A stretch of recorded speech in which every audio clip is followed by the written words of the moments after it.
This show is brought to you by Safety FM.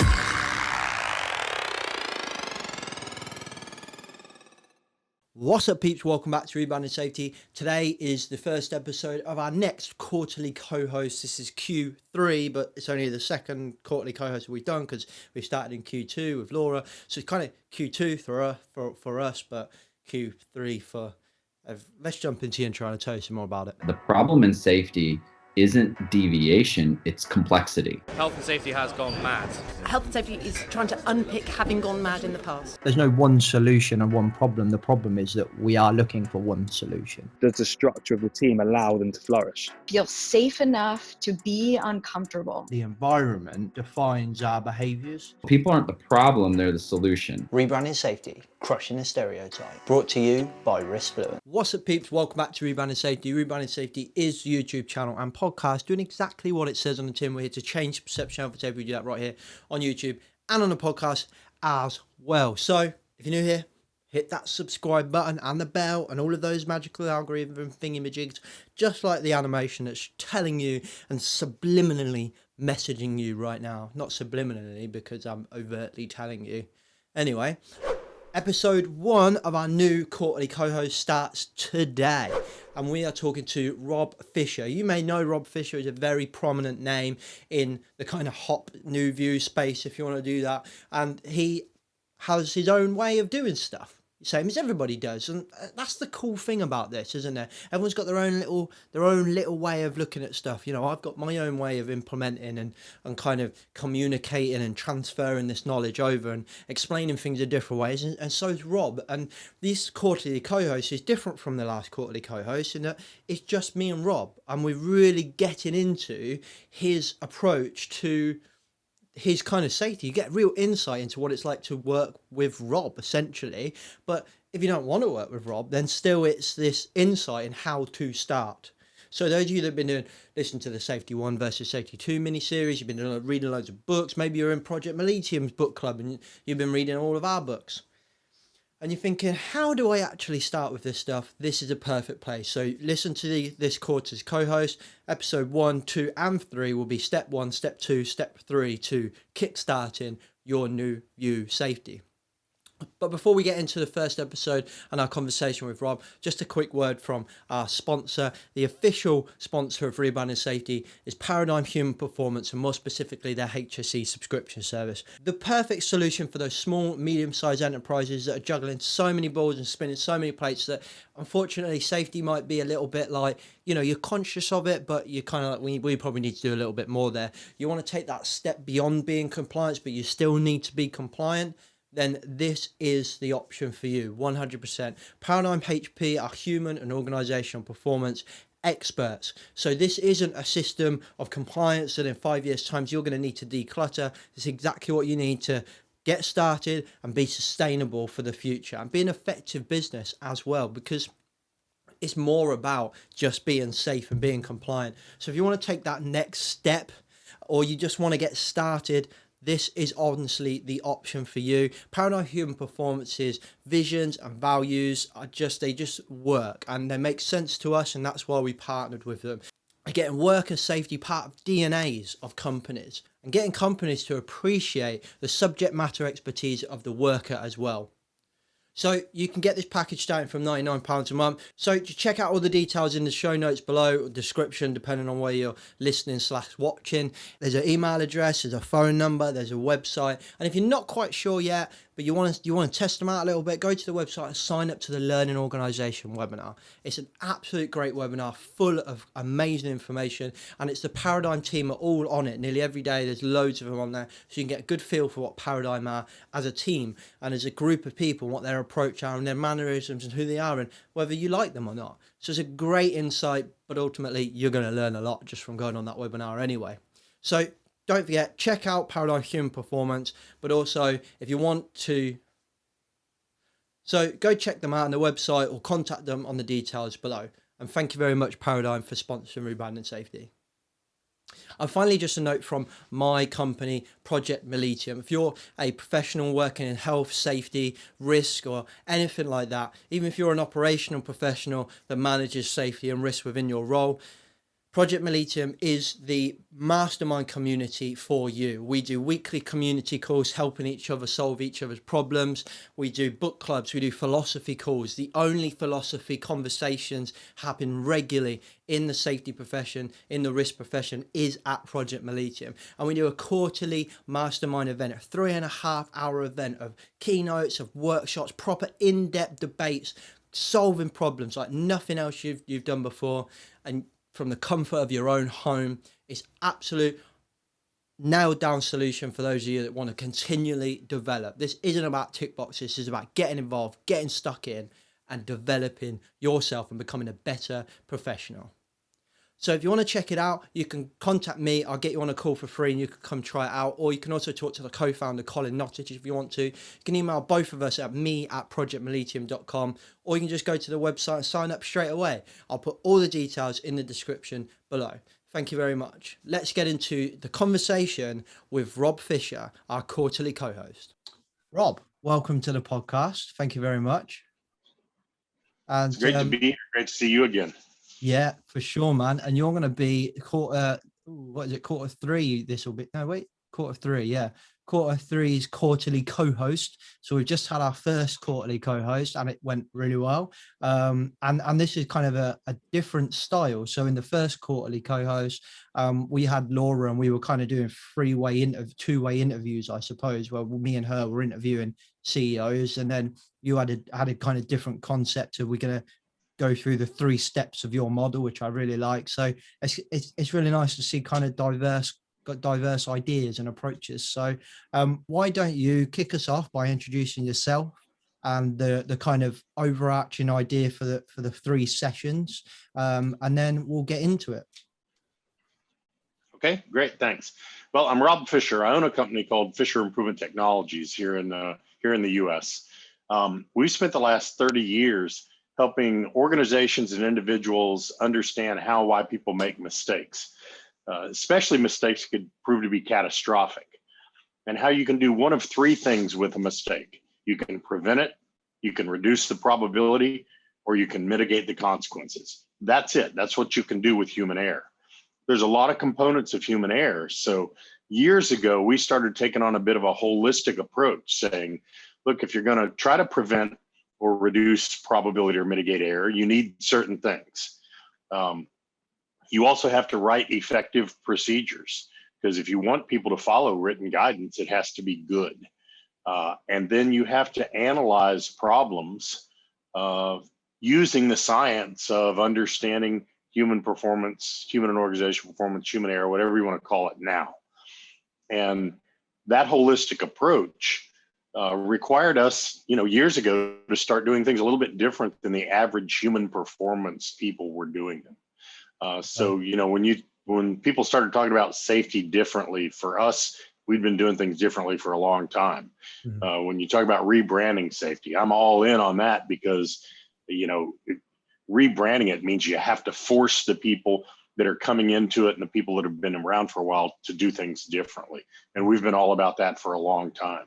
So what I'd like to do over this quarter of our time together is talk about some of the 3 most important attributes of understanding how you can take human and organizational performance or safety differently, or rebranding, or whatever you want to call it, and move it forward. And the first one is the strategy with leaders.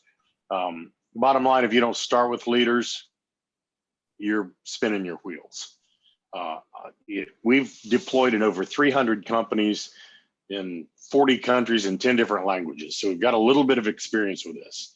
And every time I've seen someone try it without making the leaders do what they need to do first, it has failed pretty quickly and pretty miserably. The next one is that the workforce not only has to buy in, but they really have to engage with the concepts. They got to believe that the concepts are theirs. They got to believe that it's something that they want to do. And, I'll just take a conversation I had yesterday with a gentleman down in Australia that says, look, I've been a worker, pretty hardline worker for 40 years. Had I known this 40 years ago, I'd been using it at home with my wife, with my kids, with my family, with, I just didn't know. Nobody took the time to teach me any of this stuff. And if you're not getting that comment from workers very routinely, you're probably not doing it right. And then the last one is you have to have strategies that both deploy and encourage sustainability, because the sustainability is where your resilience is going to come from. It's where your capacity development is going to come from. It's where it's going to become how you do business in the future. And then that circles kind of back to you're now rebranded. You're not doing things the way people used to do them, or trying to compensate for the way people used to do them. So that's probably more than you wanted to hear, but I'd like to take the next 3 months and talk about leaders, the workforce, and then strategies for deployment and sustainability. Yeah. So this will kind of give the audience, Rob, I suppose, a real good insight as to what it would be like to work with you guys. Really, this is kind of a bit of a summary of that framework that you would work with your clients with. Yeah, and I'm a little bit weird in that. I think that I try to not make it so it's about what fit does, but about what we've seen and experienced over 30 years. So, I don't want to come off sales pitchy, but I'll tell you what works and what doesn't work. So, I appreciate you saying that. And, certainly given the opportunity, we'll tell you different places you can go to see stuff like this. But yeah, it's going to be what we've learned, and the we is collective. We've had as many as 18 consultants at any given time. Certainly in the pandemic, that's gone down. So, we've been able to collect a lot of information and process that information into data, and then take that data and develop some facts about how things work in these 3 areas. So I appreciate the opportunity to share that. No, that's cool, man. I'm looking forward to it. I'm looking forward to kind of going through those 3 sections as well and getting deep in them. So that's gonna be good. So with that, let's get into the first one then, which is leader strategy session kind of 1. And the kind of key thing there that you kind of alluded to, and we've got in our notes, is putting them in getting leaders in a position to drive, as opposed to having them support involvement. So for me, that's really interesting, that key difference of those 2 words, drive and support. And it sounds like, to me, it sounds very much like that, change comes from the top kind of thing. But instead of them being a sponsor, which is a word I hear quite a lot, get your sponsors on the board. It sounds to me like you're saying that they're not sponsors, they're literally the drivers of this change. Yeah, absolutely. Sponsorship says, I'm going to agree to provide the resources that you need to do this thing,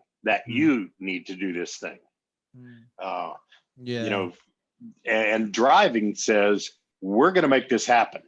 We are going to do this. I'm going to be part and parcel as a leader of the development, of the deployment. You're going to see me change in what I know, what I say, and what I do. And that's going to ultimately change the way our organization does business. And I'm not going to ask you to do anything that I won't do.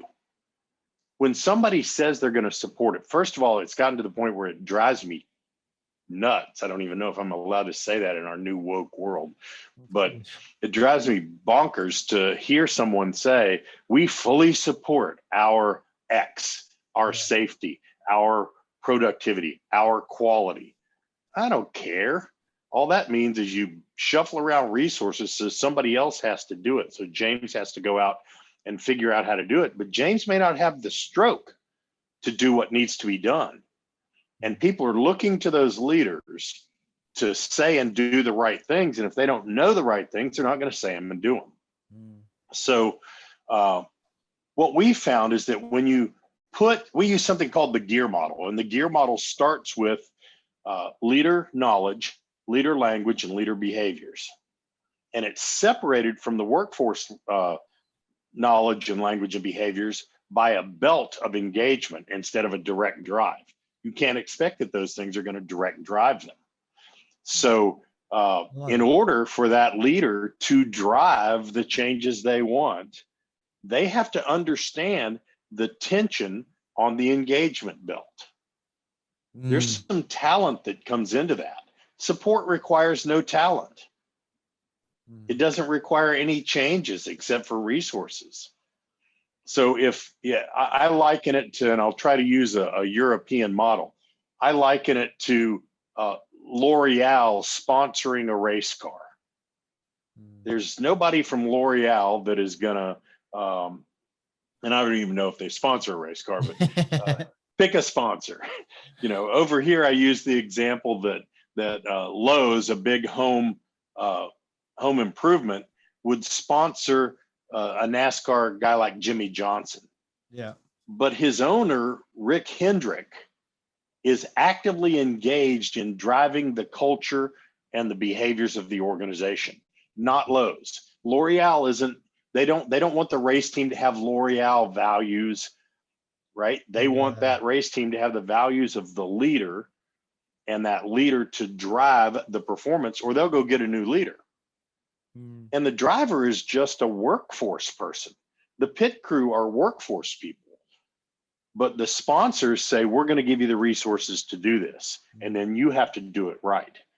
I think that what seems like a subtle change to many people starts as a wording change. I'm no longer the sponsor. I'm going to drive this as a leader. Do you think it's like it's more a change in accountability? Is it like, if I'm a sponsor, I can wash my hands of it a little bit, whereas if I'm driving it, I take accountability as a leader? I think that's the result, but I also think that people don't like to phrase it that way because it pushes accountability to the front instead of way down the essential leadership cycle where it belongs. So this is more, we're going to talk about the essential leadership cycle a lot because it starts with self and team awareness. This is a self and team awareness issue that would lead to shared vision and values. In other words, what do we know and what do we not know? Yeah. Can I, as a leader, actually convert to that person that will take the initiative to drive it? Interestingly enough, a lot of these leaders drive everything else in their life. Right? Everything. And then when it comes to safety or quality or human and organizational performance or learning teams, they just support it. I want to be a supportive leader. But that's not what the organization needs. I hope I'm answering your question. I'll probably ask that question a lot. No, I think you are. And I think for me, it's kind of like, I think a really good example is when a company comes out and says, we support something like diversity and inclusion, but then actually their actions within their company don't really reflect that. It's quite similar to that, I think, anyway. It's like we support it, but we don't do it. That's absolutely similar, and a great segue to, it doesn't matter what it is. Leaders will either drive it, diversity and inclusion, or they will support it. Yes, I think we should be diverse and inclusive. Well, no kidding, Sherlock. Really? I'm glad you think we ought to. Yeah. But what are you doing to drive that? How has your knowledge, language, and behaviors changed to make that happen?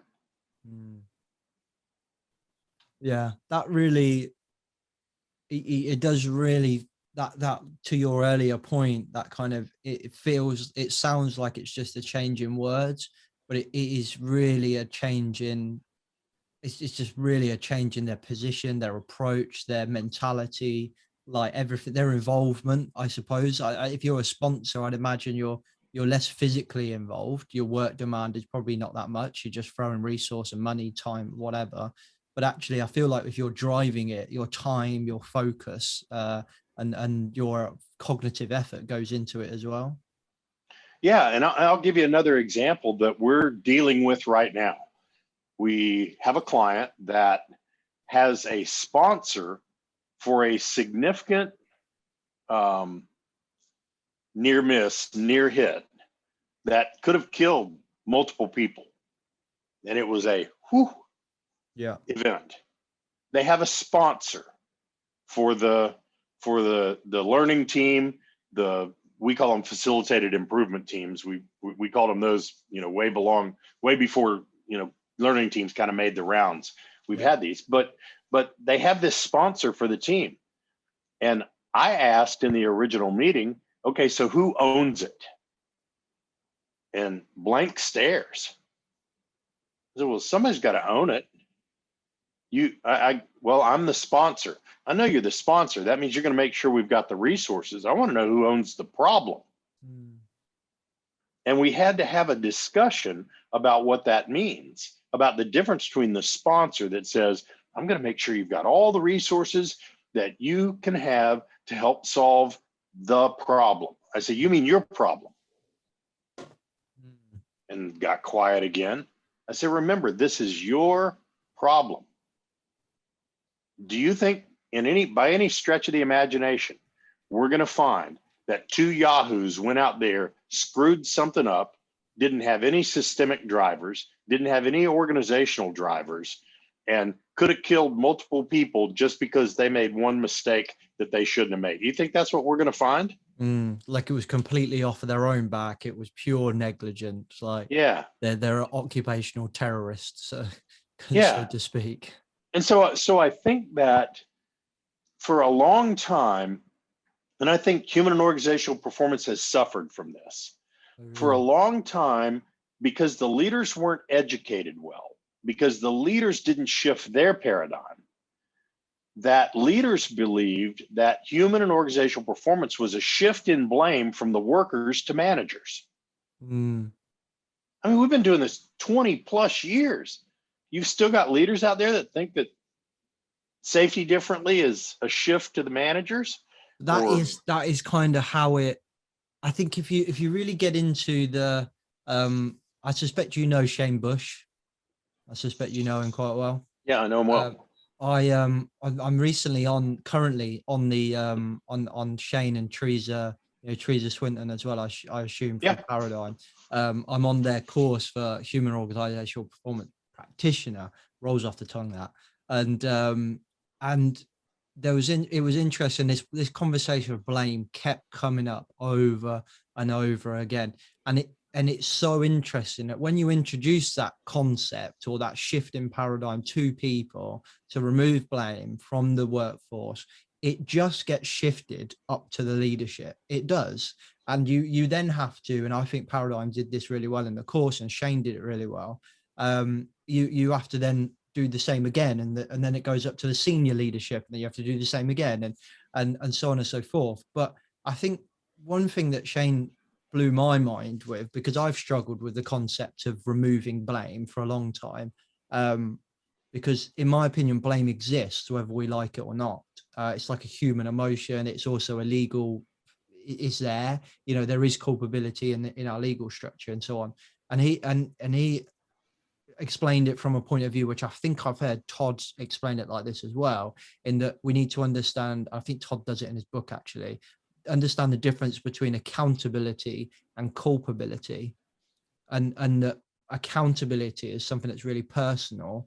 I choose to be accountable, and the company can choose to be accountable, but culpability is someone's like blameworthiness, which we can choose to kind of decide at a later date based on the context and all that. And I was like, that for me makes more sense, because it avoids that really crappy conversation of, oh, no blame, and everyone just thinks we're a bunch of hippies that don't want to blame everyone. Yeah, I agree. For some time, we have approached it this way. When I hear the term blame culture, it makes the hair on the back of my neck stand up. So I started asking leaders, what if there is no blame culture?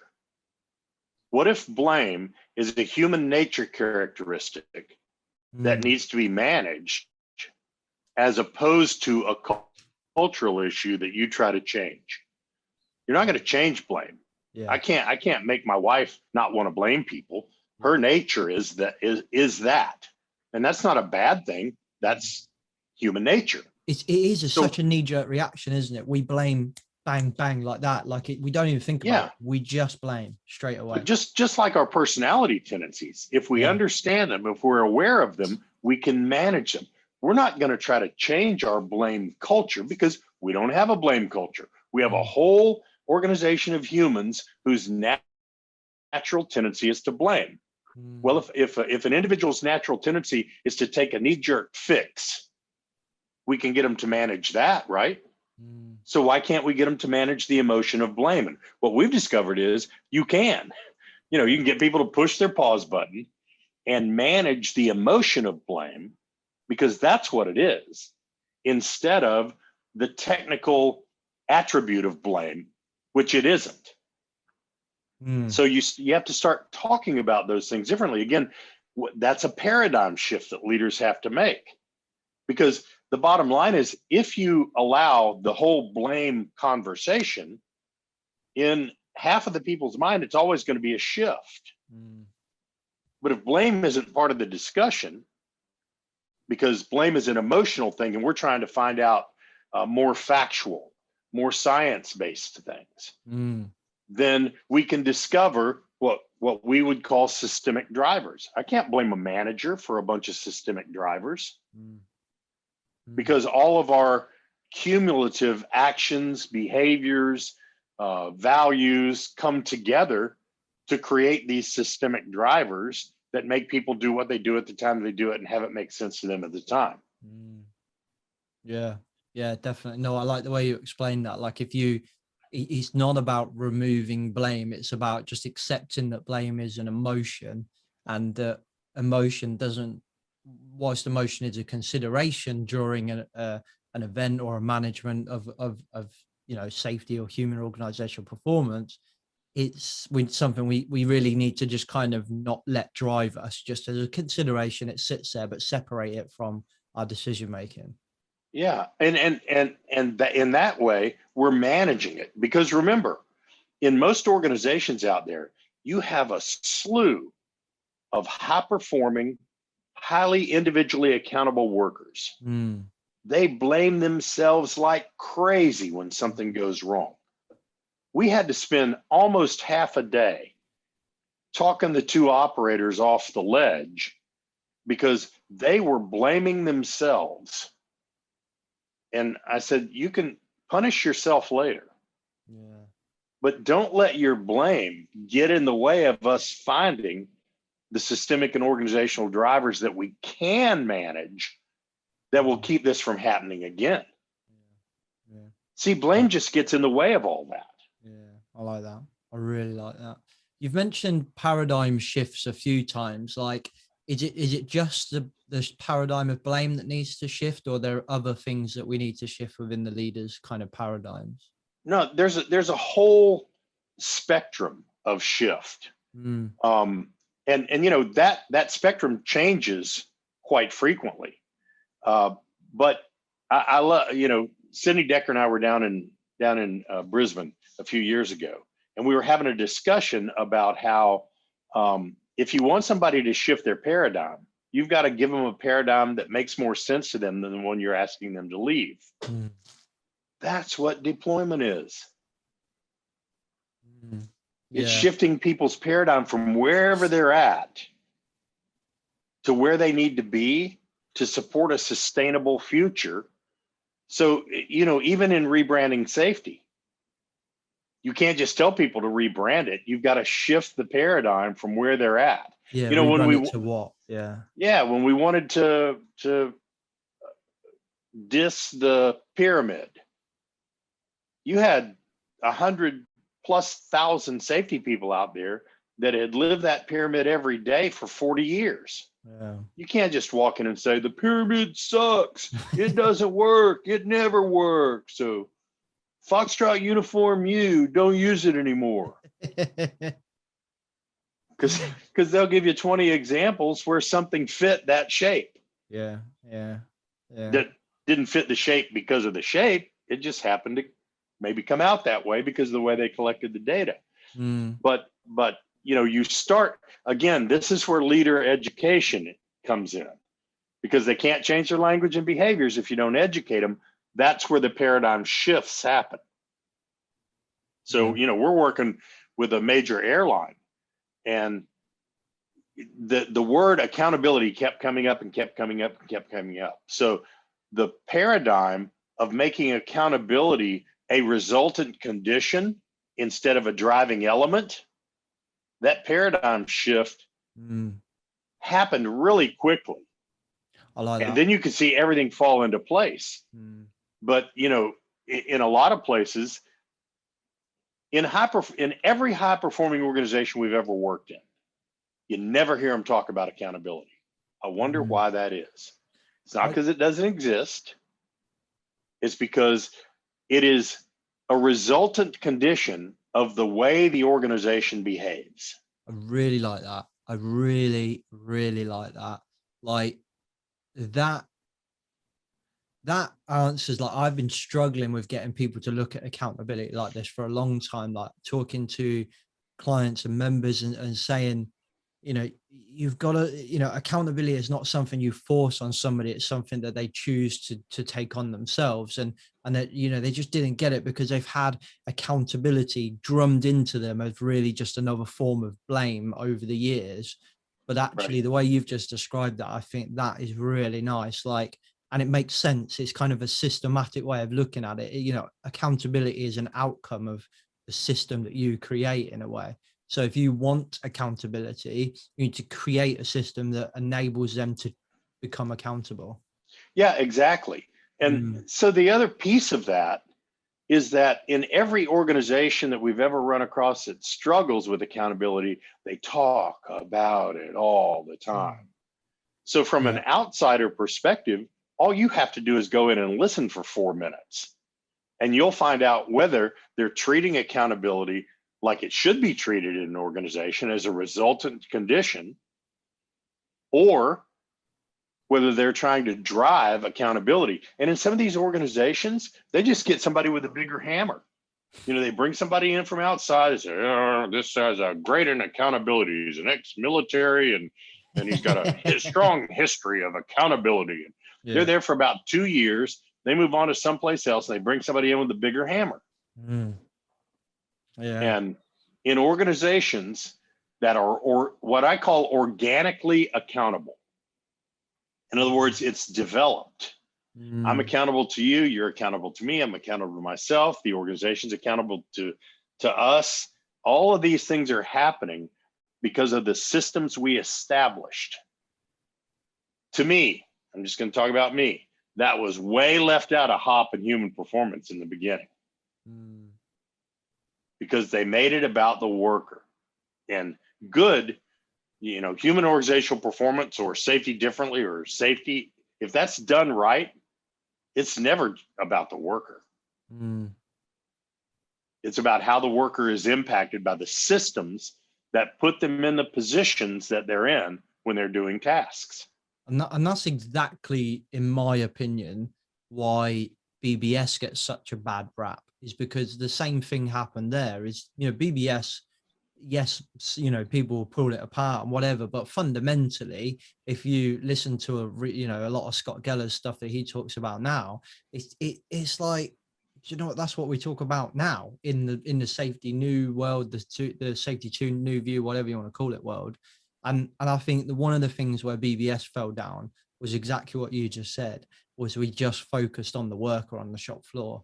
If we'd have looked at, the factors that influence behaviors at the top of the chain as much as we did at the bottom of the chain, at the sharp and the blunt end, we probably would have been a little bit better. And it would not have maybe got such a bad rap.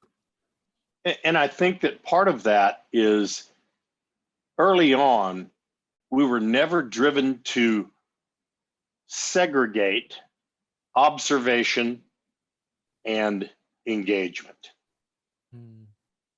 Those are different things. We talk about method-based observations. You're going out and watching work and having a conversation about it in some way. but it's about the task at hand. But we also do something called values-based engagements, where there's a conversation that doesn't have anything to do with the work. If those are balanced about 50-50, man, you're getting all kinds of great information on the systemic and organizational drivers through these leader engagements. And then you're getting ways to validate whether the behaviors of the workforce are what you want through these method-based observations and conversations. But too many organizations shoved all of their eggs into the observation basket. And that brings us a little bit back to the BBS thing. It was peer observations. It was supervisor observations. It was leader observation. Observe, observe, observe, observe, observe and coach. Well, hold on.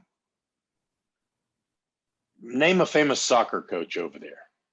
Oh, I'm not a football man, so I would go rugby. Okay, name a famous rugby coach. Oh shit, they've all left my brain now. Eddie Jones, who coaches England. Okay, Eddie Jones does not get on the field and say, "Here's how you block." Yeah. And our senior leaders shouldn't be out there saying, "Here's how you repair a pump." Yeah. Or "Here's how you lift." Yeah. They should be out there having engagements to see if our values match. How are we supporting you? How are we setting you up for success? Yeah, there's a great story. I think it might have been Exeter Chiefs, a rugby team over here, but I might be wrong. But long story short, it was a rugby team who got absolutely destroyed in the first half of the game. It was a couple of seasons ago, and it was really like shocking to everyone watched it, either fans or neutrals or whatever. Everyone was like, "Oh my god, they're getting absolutely destroyed," and this should have been quite a close game.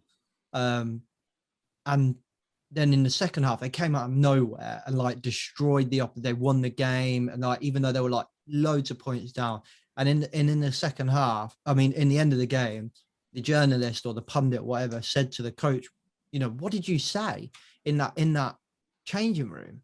You're the head coach. What did you say? Because the team that came out of that changing room were completely different to the team that were playing in the second half." And he said, "I asked the team what our values were as a team and as a club that we decided at the beginning of X season, how many years ago, and they all told me the values, and I just asked them honestly, do you think that we've just played up to those values? Do you think we've lived those values?" And not one player said yes. And I said, "Well, that's so okay, fine. So in the second half, I want every single one of you to just have a think about how you can do better in line with those values." And they came out a different side. And I was just like, you know what, that is coaching. That is leadership right there. So this comes back to, there's this whole group of people out there that say, cardinal rules to love by or live by, save your life rules, life-saving rules, those should be abandoned. Well, maybe don't call them rules. Maybe establish them as a set of values of how we as an organization want to protect people. And so in a lot of organizations, and I remember one oil company we were working with, they had said that the manager's role related to I'll call them cardinal rules. Is that a fairly common European term too? The manager's role is constant enforcement of the cardinal rules. With a whip. Yeah. That sounds horrible. I said, so what do you think your managers are out there doing? Let me ask you a question. Why did you create them? They said, we created them because we don't want to hurt, maim, or kill people. That's not what they say, because step one is violation of a cardinal rule is subject to discipline up to and including termination. Yeah. Well, which is just as damaging to some people, isn't it? Exactly. So what if that changes to say we've put these in place because we know what will hurt, maim, and kill you, and we want to control that. And you let the workforce know that, and you let them tell you what they need to do to not get those outcomes.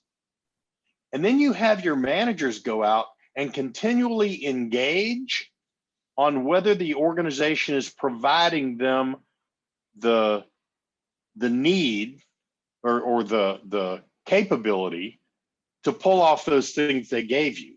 Not a single rule changed. They didn't change the way they were written. But when they went out and engaged, the first thing they found was when they asked the question, why do we have cardinal rules? It said, because when you violate them, then you can fire us. And about a 70% response rate on that. Jesus.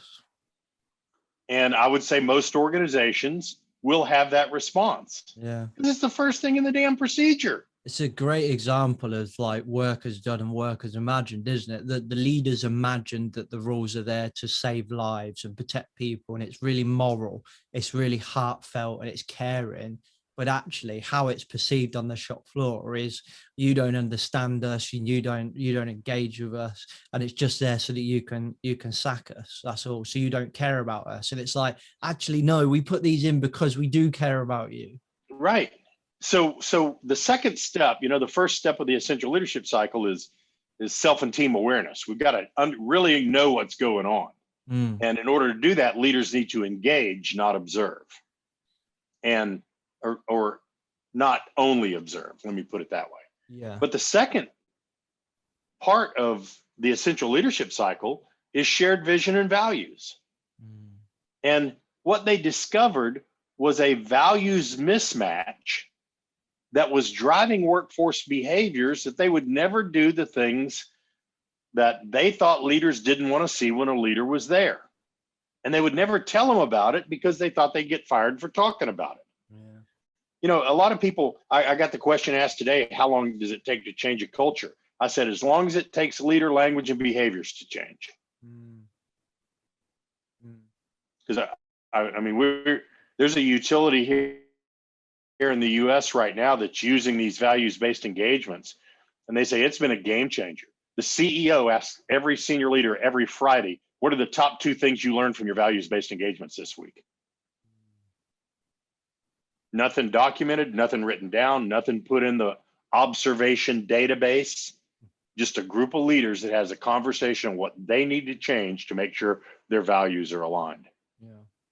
I feel like to do all that, I feel like you need, we were talking about paradigm shifts, and I feel like we talked about the blame stuff, we talked about a few bits, but I feel like one of the key paradigms is how we view the worker. I think in the UK especially, and correct me if you think I'm wrong, or we can have a chat about it, especially in the UK, we view the worker normally as a liability, or we're kind of fearful of, like, if I was to say to somebody, just go out and talk to them. You just go out and talk to them. Yeah, but what? Can I have a checklist or a list of questions? Just go out and talk to them. Or maybe, all right, so either, depending on where we are in the kind of maturity of our relationship between me and them, I might say, just go out there and ask them, learn about them. Or if we're like brand new, or if we've done that and then they're still a bit nervous, I might say, right, now I want you to just go out and just say, how can I help you? What makes your job hard? Very open questions, stuff like that. And that's all. And then, but they still want, like, okay, where do I write down the answers? Like, just get on with it. Just talk to them. And I understand from a different, like, some people with their personal traits might find that uncomfortable, but to kind of park in that for a second, I do think there is a fear that when they do that, they're going to get lynched by the workforce, and that the workforce are just a pure liability and nobody wants to work well. Everyone just comes in and they're lazy. I think that's a key paradigm shift, Rob. I don't know what you think. We have to change the way we view the worker. I completely agree. And some of that will happen organically. I mean, the next generation of people coming in have a little bit more of that non-hardline view. Yeah. Some of them because they were the workers. Yeah. Some of them because they they're younger and newer, and so some of this is going to be flushed naturally. But you got to give a leader an opportunity to change their paradigm. I remember I was at an organization that got in a heap of trouble. You know, I'm an ex-nuke, and don't punish me for that. I promise I won't nuke you guys. But the Nuclear Regulatory Commission here in the US shut the plant down because of leadership. Certainly it was performance, but they saw immediately it was leadership. There was one leader that was willing to change their paradigm and not argue with the commission that they weren't doing things the right way. One guy. And he stayed with that organization for another 20 plus years. And every single one of the other ones that wouldn't open their mind. So there's going to be a calling where you, as you start to talk to people, leaders, about shifting their view of work and therefore the worker, of shifting their view of blame and therefore that relationship, of shifting their view of accountability. That, remember, that's all self and team awareness. We're back to that first block of the essential leadership cycle. Leaders have a choice. They can shift that paradigm and learn something new. And I mean, when leaders do that around us, it's like their world opens up. They could have been doing this for 40 years. And I'll never forget. I watched a senior leader at a major organization come to tears over what they heard when they engaged instead of observed, over what they heard when they asked the questions related to values and the way the workers felt about the support and drive of the organization. And he said, how do we not know this? He was visibly upset. And it was a very simple answer. You didn't ask because you didn't know to ask, because you'd never been taught to ask. Leader knowledge, leader language, leader behaviors. Yeah. So, you know, my personal belief is that any of these things that have come along that want to shift, whether it's rebranding or differently, or human performance to HOP to human and organizational, whatever it is, nobody pays enough attention to that. And they don't give the leaders the tools to do it. Leader, they don't really expect that they'll just tell a worker to go do something, the worker's going to go do it. So why would we expect that you tell a leader to do something different and they're going to go do it without any tools, without any models? And here's one of the things I tell leaders right up front. If you will use models and tools and processes, your workforce will use models and tools and processes. If you won't, don't expect them to. So we're going to start with you. And for our organization, for FIT, we tell them pretty point blank, if you won't as a leader, we'll know we're not going to help you deploy. And you're not going to deploy very well. You know, this is a two-way relationship. We have to trust that you're going to do the things that we know work over time. And if you don't show you're going to do that, we'll probably just say, no, thank you, call us when you're ready. Yeah. What are some of those like the languages and behaviors we keep coming back to? Like languages for me, what are some of like the key things you're seeing we're not saying anymore, and the things that we are saying? Like, what are the differences? Well, for instance, there's I'm trying to be succinct. There's so many of them. For instance, leave the V word, violation, out of your vocabulary. Okay. That's a conclusion. And once you say it, you can't unring the bell. Yeah, that's interesting, because violation comes up quite a lot in HOP, doesn't it? That is a key part of, you've got your error, deviation and violation kind of. stuff. Yeah. So if you understand the percentages of those, yeah, right? yeah. The 90-10 on error violation, you understand those percentages. And if your organization isn't those percentages, then you've either hired the worst people on earth or you're misdiagnosing your problems. I know which one of those it is, but I'll let you figure it out over time. So you got a 90-10 rule on errors to violations. Then you've got a 90-10 rule on systemically driven violations. In other words, we drove you to violate. You were conscious about it, but we still made you do it. To isolated violations, which rank around less than 1% of our problems. So I would ask leaders, you tell me why you would focus on 1% or 10% if you want to improve. Tell me in what area in life you say, well, the way we're going to get there is we're going to focus on the 1%. Yeah. It's interesting you put it like that, because it's kind of like if you try and please one, you'll end up pleasing none. It's kind of like that saying, isn't it? But the other way around, I suppose. Like we're creating solutions for the problem of 1%, but actually, like there's like 99% of people out there and that solution is not going to work for, because it's not a violation, it's an error or a deviation. Yeah. Yeah.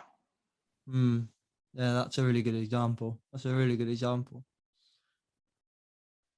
Can take a deviation can take two paths. It can be an error or it can be a violation, right? Someone is outside the rule. So we say deviation, and again, this is all part of the leader language, right? Yeah. We say a deviation is something you can see. I can see that your hat is on backwards, and we've got a rule that your hat's supposed to be on forwards. Yeah. But I don't know until I have a conversation whether your hat is on backwards because that's how you put a hat on and you didn't know we had a rule. I'll make this up. Or whether you said, screw them, I wear my hat backwards. More so or whether we gave you a hat that doesn't have a front. I don't know any of those questions unless I look. Yeah. I tell a story. So we were out doing some engagements and we came across a crew that was 10 feet off the ground, 3 meters, but everybody on the platform was wearing 5-meter lanyards. So immediately the senior leader, the vice president, said, stopped the work and said, why are you guys violating this rule? And they all looked at each other like a cow looking at a new gate. Like, what are you talking about? Well, every day they work at 50 feet. So today they lowered the platform for 3 hours to 10 feet and stayed in the same lanyards they were in all day long.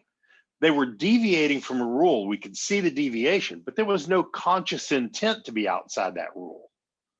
Right. And by the way, they found out through the discussions that they don't even have 2-meter lanyards. They don't have 6-foot lanyards because you can't reach any of the equipment on the platform with a 6-foot lanyard. Right. So but what they discovered was that they do this task about once every 18 months on over 1,000 pieces of equipment. And no one had really ever noticed that they didn't drive a change in the fall protection. So it's all about teaching the leaders the language, the science-based language of errors, deviations, and violations, as opposed to trying to change all this other crap that people are trying to say. You shouldn't talk about that. We shouldn't be talking about error, and error is a result. Well, no kidding. But I still have to understand what drives that in order to prevent it, mitigate it, or reduce the probability.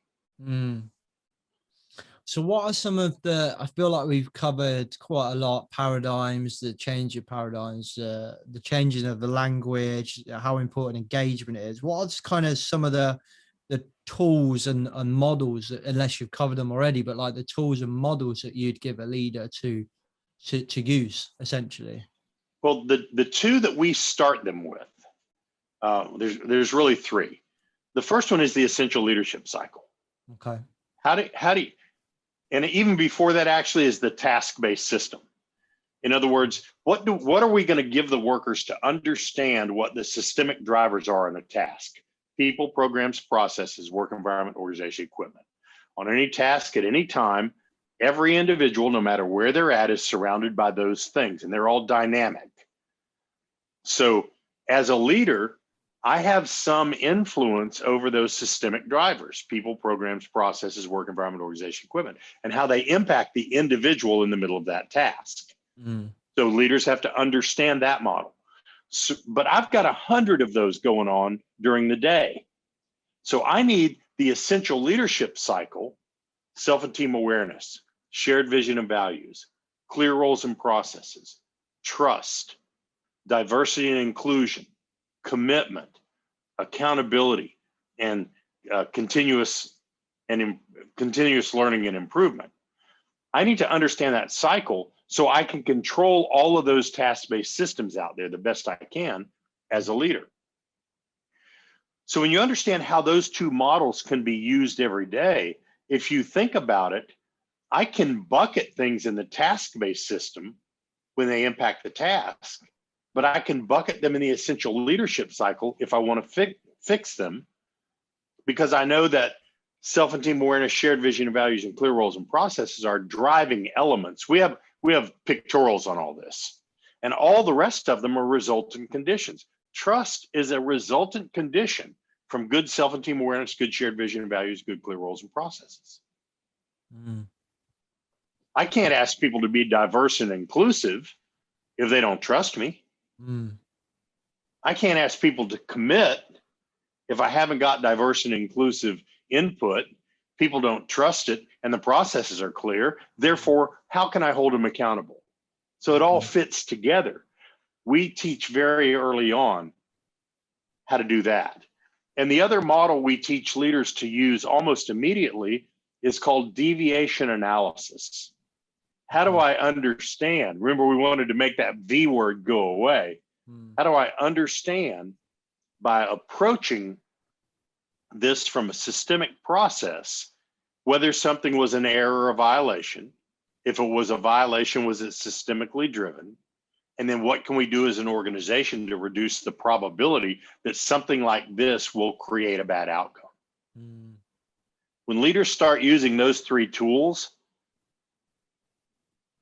culture starts to change almost immediately.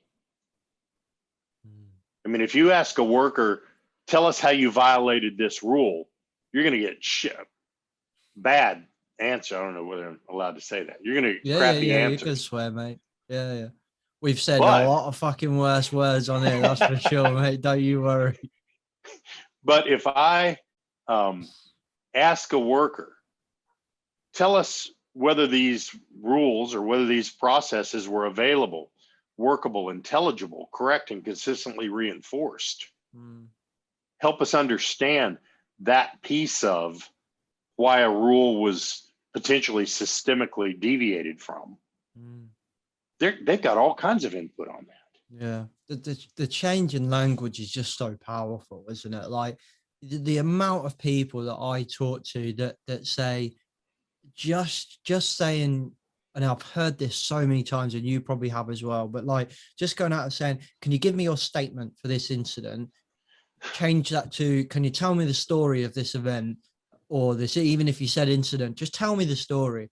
Tell me what happened and how it happened. I don't even need to talk about the incident. Yeah, exactly. Just tell me the story, man, and it changes. That's a great point, James. So I'll kind of get us close to closure by kind of finishing that answer of, you never call it an investigation. Okay. It's not an interview. Yeah. We'd like to ask you some questions. We'd like to get your input. You're doing an incident analysis. We need you to help us analyze the conditions that surrounded this. There's a hell of a lot of difference between the way some people run learning teams to create corrective actions and the way a good old investigation was run for those of us who knew how to run them. run them before they were incident analyses. I mean, I'm not even doing a cause analysis. I'm not trying to find the root cause. I'm trying to understand the drivers and contributors that got us here. And you use those words in a facilitated improvement team or a learning team or an incident analysis, you get completely different information.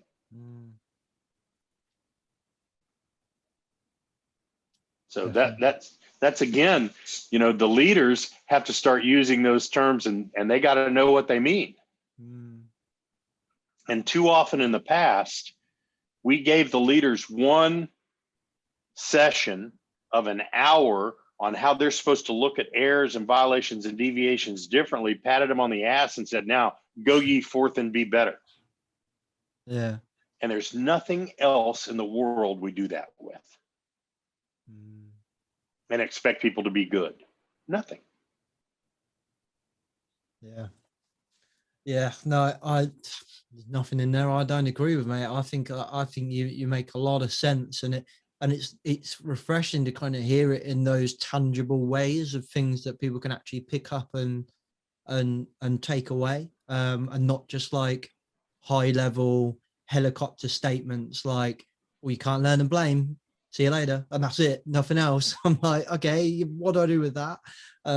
So you know,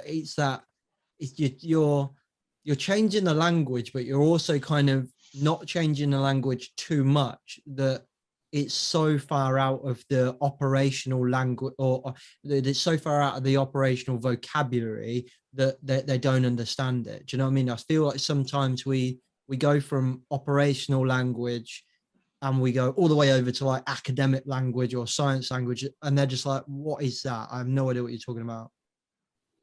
It has to be manageable. In other words, you know, in order to be good, it has to be practically applicable. And I think a lot of human organizational performance, a lot of safety differently, tried to push people from, you used to think this way, and now you need to think way over there. And if you can't get there, you're going to have a problem.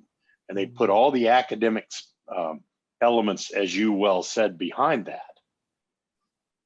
The practical application of what you know works. That's the journey. And it may be this far and it may be this far, but I know it ain't out there. And over the years, we have figured out that starting point is finite. There's only 3 or 4 of them. They're not infinite. I don't have to worry about every person. I don't have to worry about every sector. I don't have to worry if shipping's different from nuclear is different. No. These are humans. Their starting paradigm is one of 2 or 3 or 4 things. All you got to do is figure out where that's at. But the end, the work, what works is known. Get them that far.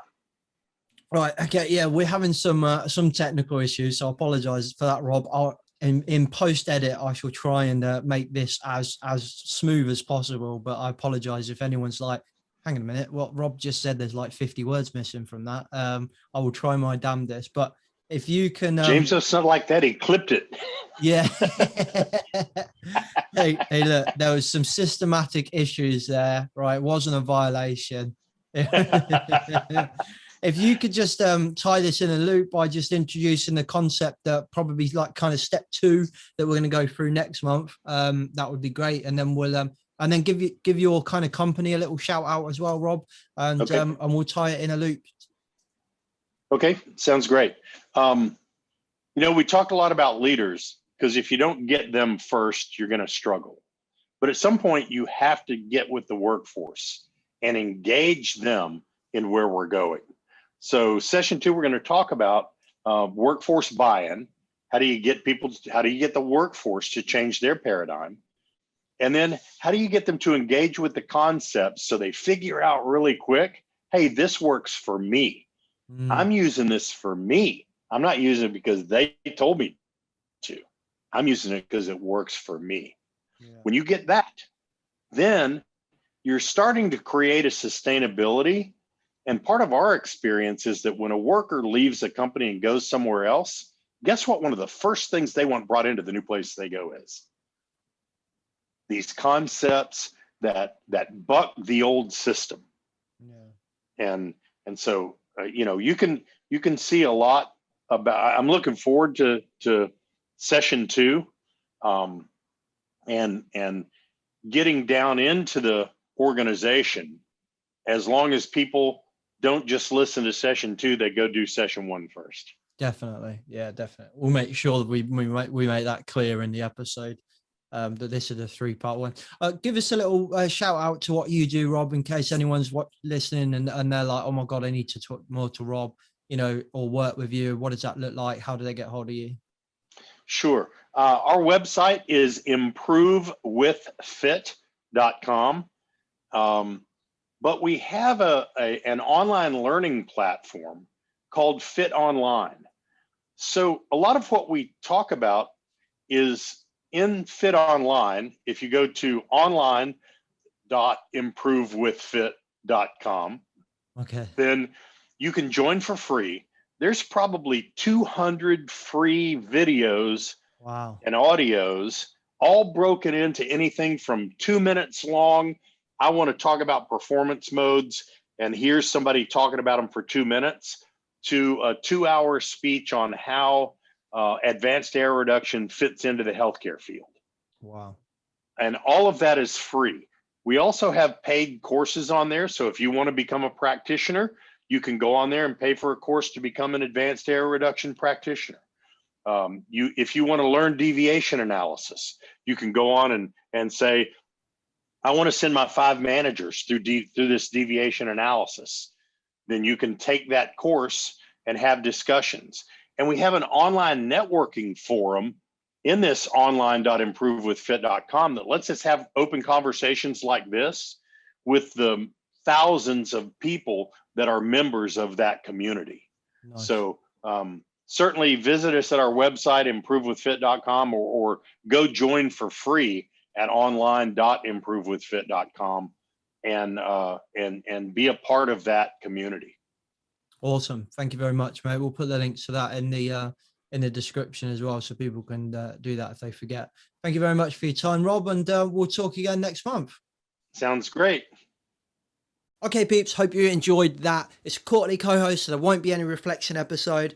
So just go away and reflect yourself. Hopefully you're one of those weirdos that take notes after podcasts, because those weirdos are the ones that actually learn from podcasts, other than me that just walk and then forget it by the time I listen to something else. Don't forget to check out Paradigm Human Performance HSE subscription service on the website below, or you can contact them using the phone number and email address below. Also, don't forget to check out their webinar, the Learning Organisation webinar. If you're a safety, risk, health professional, or you're a professional that manages any one of those, you can check out Project Mollitiam, the mastermind community for you. Otherwise, thanks for watching. I'll catch you next week. Safe. The views and opinions expressed in this podcast are those of the host and its guest and do not necessarily reflect the position of the companies. Examples of analysis discussed within this podcast are examples only based on limited and dated open source information and should not be utilised in real life as the only solution available. Assumptions made within this analysis are not reflective of the position of the companies. No part of this podcast may be reproduced, stored or transmitted in any form or by any means, mechanical, electronic or otherwise, without prior written permission from James MacPherson.